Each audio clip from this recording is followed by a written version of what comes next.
Boss Marathi season 6 big बॉसमध्ये रुचिता आणि तन्वीचं न पटणं हे खूपच चर्चेत राहिलं आहे. रुचिता आणि तन्वी दोघांचे विचार खूप वेगळे आहेत आणि दोघांमध्ये सारखे वाद होत असतात.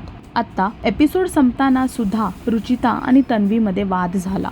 रुचिताने चुकून तन्वीची वाटी घेतली होती जेवायसाठी आणि त्याच्याच वरून तन्वी तिला बोलते की गोष्टी बघून घेत जा, ताट वाटी बघून घेत जा. त्याच्याच वरून रुचिताला खूप राग आला आणि ती खूप भावुक होऊन तिकडून उठून गेली जेवताना आणि तन्वीची वाटी घासून तिला दिली. पण ती खूप भावुक होऊन रडायला लागली ठसाठसा आणि तेच पाहून दीपाली आणि बाकी सगळे तिच्याकडे जाऊन तिला समजवायला लागले की सगळं ठीक होईल आणि तिला एवढं भावुक व्हायची गरज नाही आहे.